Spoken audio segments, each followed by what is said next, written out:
Student, इस video में हम लोग क्लास 9 का ज्योग्राफी बुक का चैप्टर 2 का क्वेश्चन आंसर करेंगे, जिसका नाम है भारत का भौतिक स्वरूप।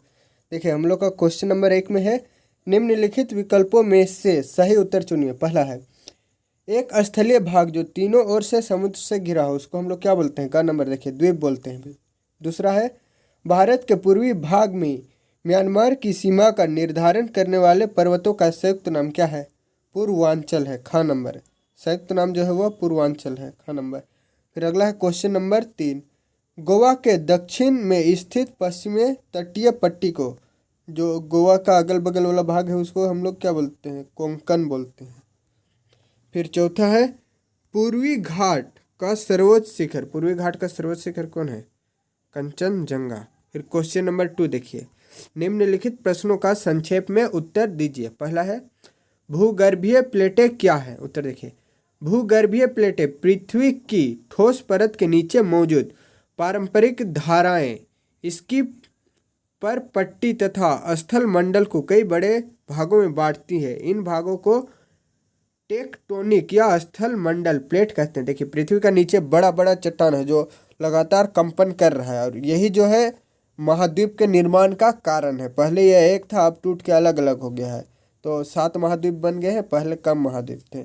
तो पृथ्वी के नीचे बड़े बड़े चट्टान जो आपस में कंपन कर रहे हैं, इसी को हम लोग भूगर्भीय प्लेट बोलते हैं। दूसरा है, आज के कौन से महाद्वीप गोंडवाना लैंड के भाग थे? उत्तर देखिए, गोंडवाना भूमि में वर्तमान भारत, ऑस्ट्रेलिया, दक्षिण अफ्रीका एवं दक्षिण अमेरिका एक ही भूखंड में शामिल थे। यह दक्षिण गोलार्ध में स्थित था। देखिए, पहले जो गोंडवाना लैंड था उसमें भारत था, ऑस्ट्रेलिया था, अफ्रीका था और अमेरिका था, जबकि अभी जो है ऑस्ट्रेलिया हो गया, अमेरिका हो गया, अफ्रीका हो गया, भारत से पूरी तरह से मतलब भारत से पूरी तरह से अलग हो चुका है, जबकि पहले एक ही था। तो अभी जो भूगर्भीय प्लेटें हुआ 4 भागों में बट गया, जबकि पहले जो भूगर्भीय प्लेट था वह एक ही भाग में था। फिर अगला है क्वेश्चन नंबर 3, भाबर क्या है? भाबर वह तंग पट्टी है जिसका निर्माण कंकड़ों के जम जाने से होता है, जो शिवालिक की ढलान के समांतर सिंधु एवं तीस्ता नदियों के बीच पाई जाती है। इस पट्टी का निर्माण पहाड़ियों के नीचे उतरते समय विभिन्न नदियों द्वारा किया जाता है। सभी नदियां भाबर पट्टी में आकर विलुप्त हो जाती हैं। देखिए, जब हिमालय से नदियां बहती हैं तो अपने साथ साथ कंकड़ पत्थर या फिर कुछ कुछ ले आती हैं और अपना एक रास्ता जिसे बना लेती है। और जब नदियों का पानी वहाँ पर आता है, ढेर सारे पत्थर होने के कारण जो है वह सीधे ज़मीन की ओर चला जाता है, और जो पानी है वो ऊपर नहीं दिखता है, तो इसी को हम लोग भाबर बोलते हैं। नदी नीचे बह रही है लेकिन कंकड़ पत्थर के कारण जो है जल हम लोग को दिखाई नहीं दे रहा है। मतलब जो नदियां हैं भाबर पट्टी पर आकर विलुप्त हो जाती हैं, इसका यही मतलब है। कंकड़ पत्थर होने के कारण जो पानी है वो ज़मीन के नीचे, मतलब कंकड़ पत्थर के नीचे नीचे बहना स्टार्ट कर देता है। मुख्य रूप से यह नदियों के द्वारा बनाया गया पथरीला रास्ता, इसको हम लोग बोल सकते हैं। फिर आगे है चौथा नंबर, हिमालय के 3 प्रमुख विभागों के नाम उत्तर से दक्षिण के क्रम में बताइए। हिमालय विश्व की सर्वाधिक ऊंची एवं मजबूत बाधाओं को प्रतिनिधित्व करता है। उत्तर दक्षिण से दक्षिण की ओर, उत्तर दिशा से दक्षिण की ओर इसे मुख्य 3 भागों में बांटा गया है। पहला है महान या आंतरिक हिमालय अथवा हिमाद्री। सबसे उत्तरी भाग जिसे महान या आंतरिक हिमालय अथवा हिमाद्री कहा जाता है, सबसे उत्तर की ओर, इधर जो चीन है, चीन की ओर जो सबसे चीन की ओर वाला हिमालय, उसको हम लोग सबसे महान हिमालय या फिर सबसे उत्तर की ओर वाला हिमालय बोलेंगे। फिर दूसरा है हिमाचल या निम्न हिमालय। हिमाद्री के दक्षिण में स्थित श्रृंखला हिमाचल या निम्न हिमालय के नाम से जानी जाती है। यह श्रृंखला मुख्यतः अत्यधिक संपीड़ित कायांतरित चट्टानों से बनी है। पीर पंजाल श्रृंखला सबसे बड़ी एवं सर्वाधिक महत्वपूर्ण श्रृंखला का निर्माण करती है। कुछ अन्य महत्वपूर्ण श्रृंखलाएं धौलाधर और महाभारत श्रृंखलाएं हैं। दूसरा है निम्न हिमालय या फिर उसको हिमाचल बोलते हैं। मतलब सबसे शुरू में है, उत्तरी भाग तरफ है महान हिमालय, फिर उसके कुछ दक्षिण की ओर यदि हम लोग आएंगे तो हम लोग को हिमाचल मिलेगा निम्न हिमालय, जिसमें हम लोग को मुख्यतः धौलागिरी या फिर पीर पंजाल इस प्रकार के श्रृंखला मिलते हैं। फिर आगे है शिवालिकाएँ। शिवालिकाएँ छोटी छोटी पर्वत श्रृंखलाएँ को कहते हैं। देखिए, शिवालिकाएँ हिमाचल की सबसे बाहरी श्रृंखला को शिवालिक कहा गया है। यह गिरिपद श्रृंखला है। तथा हिमालय के सबसे दक्षिण भाग का प्रतिनिधित्व करता है। मतलब सबसे उत्तर की ओर महान हिमालय, फिर बीच में मतलब शिवालिकाएं और महान हिमालय का बीच में जितना भी है उसको हम लोग हिमाचल या निम्न हिमालय बोलते हैं। फिर सबसे उत्तर की ओर जिस ओर हम लोग रहते हैं सबसे नीचे जिधर से नदियाँ बहती हैं उसको हम लोग शिवालिकाएं बोलते हैं। फिर हम लोग का अगला क्वेश्चन है क्वेश्चन नंबर 5, अरावली और विंध्याचल की पहाड़ियाँ कौन से पठार में स्थित है? तो इसका उत्तर हो जाएगा मालवा का पठार। जो अरावली और विंध्याचल पर्वत श्रेणी है मालवा के पठार में स्थित है। फिर अगला है 6ठा नंबर, भारत के उन द्वीपों के नाम बताएं जो प्रवाल भित्ति के हैं। प्रवाल भित्ति के कौन बने हैं? लक्षद्वीप, ये बने हैं प्रवाल भित्ति के। फिर अगला है क्वेश्चन नंबर 3, हम लोग को जो है निम्नलिखित में अंतर स्पष्ट करना है, मतलब हम लोग को अंतर बताना है। पहला है अपसारी और अभिसारी भूगर्भीय प्लेटें। उत्तर देखिए इसका अपसारी भूगर्भीय प्लेटें वे प्लेटें जो एक दूसरे की ओर आती हैं तथा अपसारी परिसीमा का निर्माण करती है उन्हें अपसारी भूगर्भीय प्लेटें कहा जाता है। फिर दूसरा है अभिसारी भूगर्भीय प्लेटें वे प्लेटें जो एक दूसरे से दूर जाती है तथा अपसारी परिसीमा का निर्माण करती है उन्हें अभिसारी भूगर्भीय प्लेट कहा जाता है। देखिए अपसारी भूगर्भीय प्लेटें मतलब जो एक दूसरे के समीप आ रहे हैं और अभिसारी जो एक दूसरे से दूर जा रहे हैं, बस इतना ही अंतर है। जब एक दूसरे के समीप आएंगे तो जो उनके बीच का भूमि है वह ऊपर उठेगा और जब एक दूसरे से दूर जाएंगे तो उनके बीच का जो भूमि है वह नीचे दबेगा, बस ही है। फिर अगला है खादर और बांगर और खादर। क्वेश्चन नंबर 2, इन दोनों में हम लोग को अंतर बताना है। देखिए बांगर पुरानी जलोढ़ मृदा होती है। यह मृदा नदी के बेसिन से दूर पाई जाती है। तीसरा है यह भूमि कम उपजाऊ होती है तथा खेती के लिए आदर्श नहीं है। फिर है खादर, देखिए यह नई जलोढ़ को खादर कहा जाता है, मतलब जो नया जलोढ़ मिट्टी बने हैं उसको हम लोग खादर बोलेंगे। यह मृदा नदी के बेसिन के पास पाई जाती है। यह मृदा बहुत उर्वर होती है तथा कृषि के लिए आदर्श मानी जाती है। दोनों में इतना ही अंतर है, एक पुराना है एक नया है। एक नदी के तट पर पाया जाता है, एक नदी के तट से दूर। एक में अधिक उपजाऊ होता है और एक कम उपजाऊ होता है। फिर अगला है क्वेश्चन नंबर 3, हम लोग को पूर्वी घाट तथा पश्चिमी घाट में जो है अंतर बताना है। उत्तर देखिए पूर्वी घाट प्रायद्वीपीय भारत की पूर्वी भुजा का निर्माण करता है। इस घाट की ढलाने पर वर्षा कम है। पूर्वी घाट कोरोमंडल तट के समांतर है। पूर्वी घाट सतत नहीं है, वह अनियमित है। फिर पश्चिमी घाट देखिए पश्चिमी घाट प्रायद्वीपीय भारत की पश्चिम भुजा का निर्माण करता है। इस घाट की पश्चिमी ढलाने पर पूर्व घाट की अपेक्षा वर्षा कम होती है। पश्चिमी घाट मालाबार तट के समांतर है। वे सतत तथा इनको केवल दर्रा के द्वारा बनाया गया है। फिर दर्रा ही पार किया जा सकता है, मतलब उनके बीच में जो दर्रे हैं उनके द्वारा ही पार किया जा सकता है। फिर 5वां है ये बंगाल की खाड़ी के समांतर स्थित है। इसकी सबसे अधिक ऊंची पहाड़ियां में महेंद्रगिरी व जावदी शामिल है। फिर इधर देखिए पश्चिमी घाट में यह अरब सागर के समांतर स्थित है। इसकी सबसे अधिक ऊंचाई चोटी में अन्ना मुड़ी एवं टोडा बेटा शामिल है। देखिए पूर्वी घाट जो है समांतर है किसके? पश्चिमी घाट के, और पश्चिमी घाट जो है वो पूर्वी घाट के समांतर है। मतलब जो पश्चिम ओर का जो तटीय मैदान है, समुद्र के किनारे का जो तटीय मैदान है उसको हम लोग पश्चिमी घाट बोलते हैं, और जो पूरब का जो है समुद्र के किनारे वाला तटीय स्थान है वो उसको हम लोग पूर्वी घाट बोलते हैं। और पूर्वी घाट में अधिक वर्षा नहीं होती है, और जो पश्चिमी घाट में है उसमें एक भाग में अधिक वर्षा होती है, और जो पश्चिमी घाट में है उसमें जो पहाड़ पाए जाते हैं उसको केवल दर्रों से पार किया जाता है। जबकि पूर्वी घाट में अधिक पहाड़ हम लोग को नहीं मिलते हैं, उनको हम लोग खेतों या फिर मैदानों के द्वारा भी पार कर सकते हैं। और जो पूर्वी घाट है उसकी सबसे ऊंची पहाड़ियाँ महेंद्रगिरी व जावदी, और पश्चिमी घाट की जो है अन्ना मुडी और टोडा बेट्टा, ये दोनों सबसे सर्वोच्च चोटी है।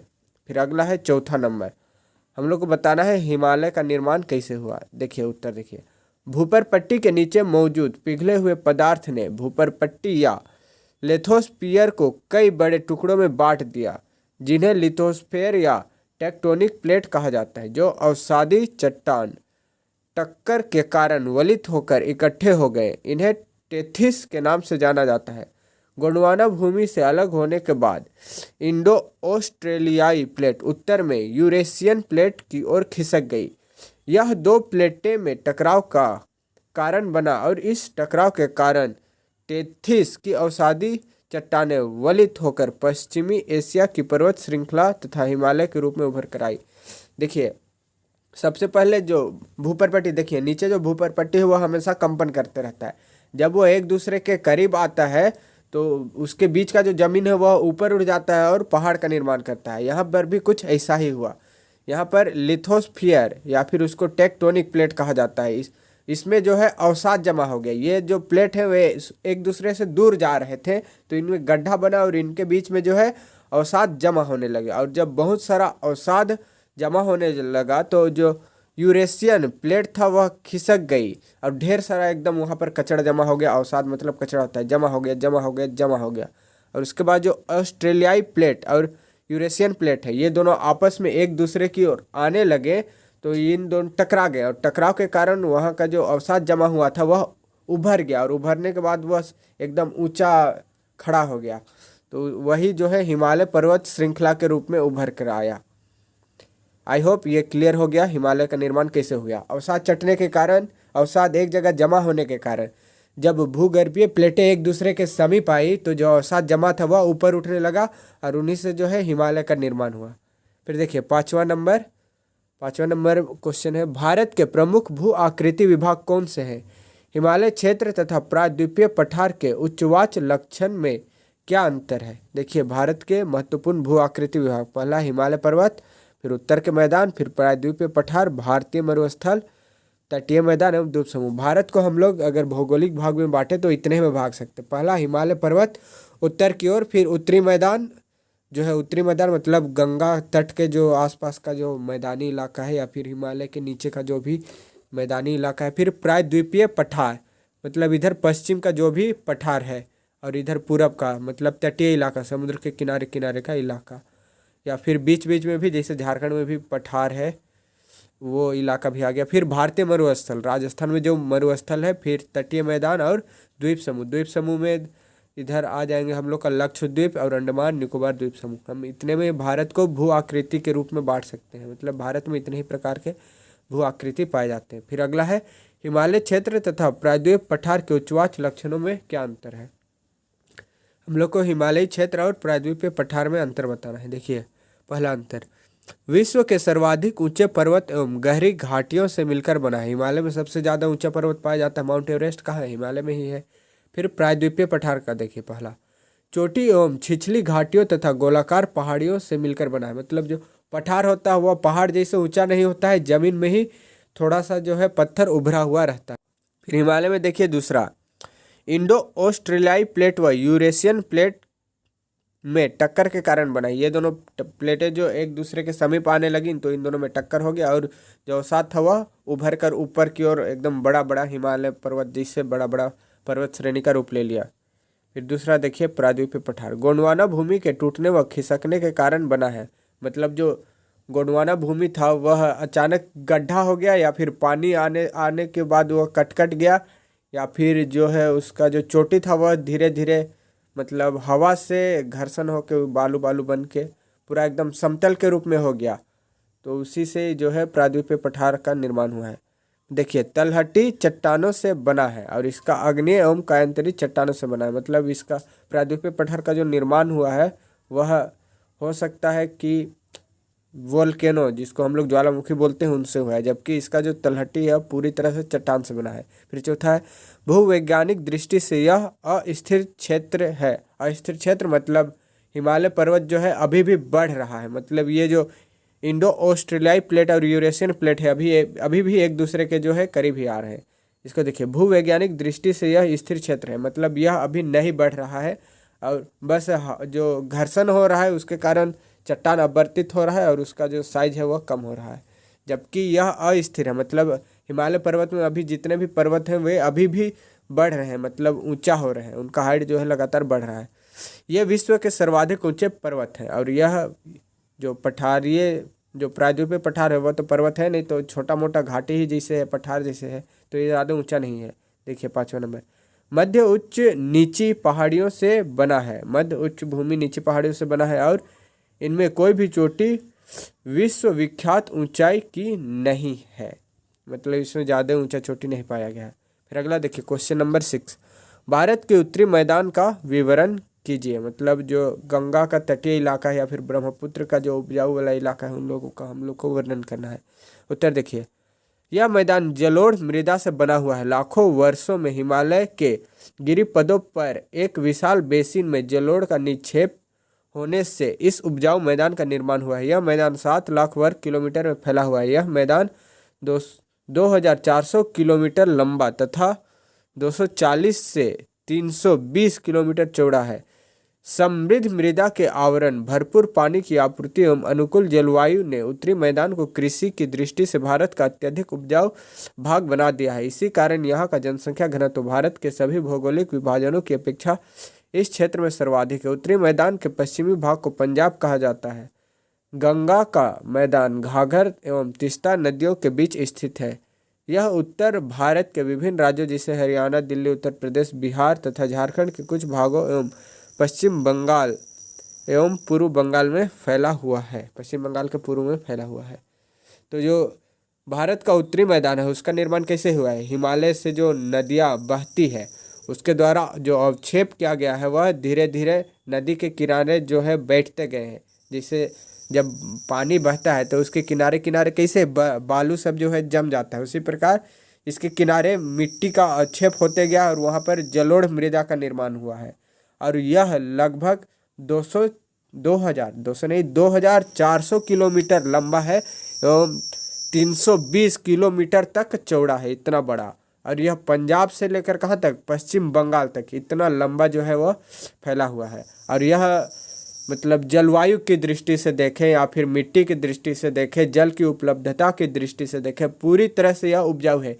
इसीलिए प्राचीन काल से ही यहाँ की जो मिट्टी है उसका उपयोग खेती के लिए करते आ रहे हैं। और आज भी भारत में सबसे अधिक खेती यहीं आसपास की जाती है। पंजाब हो गया या फिर गंगा का तटीय मैदान जो भी है उन्हीं के किनारे अत्यधिक खेती होती है। फिर अगला क्वेश्चन है क्वेश्चन नंबर 7, निम्नलिखित पर संक्षिप्त टिप्पणियाँ लिखने। पहला है भारतीय मरुस्थल। भारतीय मरुस्थल को थार मरुस्थल के नाम से भी जाना जाता है। यह अरावली की पहाड़ियों के दक्षिण किनारे की ओर स्थित है। यह बालू के टिब्बों से भरा हुआ रेतीला मैदान है। यहाँ पूरे वर्ष में 150 मिलीमीटर से भी कम वर्षा होती है। यह पूरे राजस्थान में फैला हुआ है। इसकी जलवायु शुष्क है और यहाँ वनस्पति भी बहुत कम है। वर्षा ऋतु में कुछ समय तक कई सरिताएं नजर आती है जो वर्षा रुकने के साथ विलुप्त हो जाती है। लूनी इस क्षेत्र की एकमात्र बड़ी नदी है। अर्धचंद्राकार रेत के टिब्बे जिन्हें बरकान कहा जाता है भारतीय मरुस्थल की प्रमुख विशेषता है। ऊंट मरुस्थल का सबसे महत्वपूर्ण जानवर है। देखिए भारतीय मरुस्थल, भारत में मरुस्थल कहाँ पाया जाता है? एक जगह ही पाया जाता है जिसको हम लोग थार का मरुस्थल कहते हैं। कहाँ पर? राजस्थान पर। और यह जो है अरावली के पहाड़ के जो है दक्षिण किनारे की ओर स्थित है। और यह जो है पूरा बालू से भरा हुआ है और वहाँ पर अधिक उपजाऊ, मतलब वहाँ पर ज़्यादा वर्षा भी नहीं होती है। मतलब 150 मिलीमीटर वर्षा होती है, मतलब 15 सेंटीमीटर जैसे वर्षा होती है। वो भी एक वर्ष में। उतना को आदमी क्या पिएगा और क्या खेती करेगा? वो भी हर जगह वहाँ पर वर्षा नहीं होती। अधिकतर भाग हमेशा सूखा ही रहता है। वहाँ पर वनस्पतियाँ भी कम पाई जाती है। और जानवर के नाम पर एकमात्र जानवर जो मरुस्थल का जानवर है सभी जानते होंगे, ऊँट, या फिर बिच्छुए और कुछ सांप, इस प्रकार के जीव भी पाए जाते हैं। फिर दूसरा है मध्य उच्च भूमि। मतलब भारत का जो बीच का भाग है मध्य प्रदेश आसपास, उसको हम लोग को बताना है। प्रायद्वीपीय क्षेत्र का वह भाग जो नर्मदा नदी के उत्तर में पड़ता है और मालवा के पठार के एक बड़े हिस्से पर फैला है, उस मध्य उच्च भूमि कहा जाता है। उसे मध्य उच्च भूमि कहा जाता है। मतलब नर्मदा नदी और मालवा पठार के बड़े भाग को हम लोग क्या बोलते हैं? मध्य भूमि बोलते हैं। मतलब भारत का बीच वाला भूमि। यह दक्षिण में विंध्य श्रेणी और उत्तर पश्चिम में अरावली पहाड़ियों से घिरा हुआ है। आगे जाकर यह पश्चिम में भारत मरुस्थल से मिल जाता है, जबकि पूर्व दिशा में इसका विस्तार छोटा नागपुर के पठार द्वारा प्रकट होता है। इस क्षेत्र में नदियाँ दक्षिण पश्चिम से उत्तर की ओर प्रवाहित बहती है। इस क्षेत्र के पूर्वी विस्तार को स्थानीय रूप से बुंदेलखंड बाघेल खंड और छोटा नागपुर पठार कहा जाता है। छोटा नागपुर पठार आग्नेय चट्टान से बना है। आग्नेय चट्टानों में खनिज भरपूर मात्रा में होते हैं, इसलिए इस पठारों को खनिजों का पठार कहा जाता है। देखिए मध्य उच्च भूमि है वो भारत का बीच का भाग, जो भी मध्य प्रदेश हो गया, झारखंड हो गया, छत्तीसगढ़ हो गया, इन्हीं आसपास का जो भाग है इसको हम लोग मध्य उच्च भूमि बोलेंगे। सामान्यतः इसका निर्माण जो है पठार से हुआ है। इसमें बड़े बड़े पर्वत नहीं पाए जाते हैं, यह पठार से बना है। और इसका जो अधिक मात्रा मतलब जो पठार का अधिक भाग है वो आग्नेय चट्टान से बना है, इसीलिए इसमें अधिक मात्रा में जो है खनिज पाया जाता है। देखते होंगे छत्तीसगढ़, झारखंड, इसमें बहुत अधिक मात्रा में अब्रक या फिर कोयला इस प्रकार के खनिज पाए जाते हैं, और इसीलिए इनको जो है खनिज भंडार, मतलब इस पठार को जो है खनिज का भंडार कहा जाता है, मध्य उच्च भूमि वाले पठार को। फिर तीसरा है भारत के द्वीप समूह। भारत का 2 द्वीप समूह है, लक्षद्वीप और अंडमान निकोबार, और एक है दमन और दीव। 3 ही है मुख्य रूप से, पर 2 ही है, वो दमन और दीव बहुत छोटे छोटे हैं। देखिए भारत के द्वीप, लक्षद्वीप मुख्य भूमि के दक्षिण पश्चिम में अरब सागर में केरल के मालाबार तट के पास स्थित है। पहले इनको लक्काद्वीप, मिनिकॉय तथा एमिन द्वीप के नाम से जाना जाता था। 1973 में इनका नाम बदलकर लक्षद्वीप रखा गया। लक्षद्वीप का प्रशासनिक मुख्यालय कावारत्ती है। यह द्वीप समूह छोटे प्रवाल द्वीपों से बना है। यह 32 वर्ग किलोमीटर के छोटे से क्षेत्र में फैला हुआ है। इस द्वीप समूह पर पौधे एवं जीवों की बहुत सी प्रजातियां पाई जाती हैं। देखिए इधर अंडमान निकोबार भी है, वो भी भारत का जो है द्वीपीय समूह ही है, लेकिन हम लोग इधर पश्चिम की ओर देखेंगे तो वहाँ पर लक्षद्वीप, मिनिकॉय या फिर एमिन द्वीप इस प्रकार के द्वीप पाए जाते हैं। और पहले जो इनका नाम था वह लक्काद्वीप या मिनिकॉय या फिर एमिन द्वीप था। बाद में फिर इनका नाम 1973 में लक्षद्वीप रखा गया। और इनका जो मुख्यालय है या फिर राजधानी है वह कहाँ है, वह उनका नाम जो है वह कावारत्ती है। आप लोग पढ़े होंगे जो लक्षद्वीप की राजधानी क्या है, कावारत्ती है। और यह छोटे द्वीप समूह, एक छोटा छोटा द्वीपों का एक समूह से बना हुआ है। यह ज़्यादा बड़ा नहीं है, 32 वर्ग किलोमीटर इतना ही बड़ा है, 32 वर्ग किलोमीटर। मतलब सब तरफ से यदि हम लोग 32 वर्ग किलोमीटर मतलब एक हम लोग 16 वर्ग किलोमीटर का एक धागा ले लें और उसको एक सर्कल बना लेंगे, तो जितना बड़ा क्षेत्र होगा वही उतना ही बड़ा जो है वह लक्काद्वीप, मिनिकॉय और एमिन द्वीप है। और इन द्वीप समूह में अधिक मात्रा में जो जंगल पाए जाते हैं, जीव जंतु पाए जाते हैं, पौधे पाए जाते हैं। यहाँ के लोगों की संस्कृति भी भारत से पूरी तरीके से अलग है। वे लोग शिकार करके ही अपना जो जीवन है यापन करते हैं। हालांकि आजकल वहाँ के लोग भी खेती कर रहे हैं। तो आई होप जो आज का क्वेश्चन आंसर है, चैप्टर 2 का क्वेश्चन आंसर है, आप लोगों को क्लियर हो गया। यदि इस वीडियो पसंद आए तो वीडियो को लाइक करें, शेयर करें, कमेंट करें और इस चैनल को HDS ट्यूटोरियल को सब्सक्राइब करें। Thank you.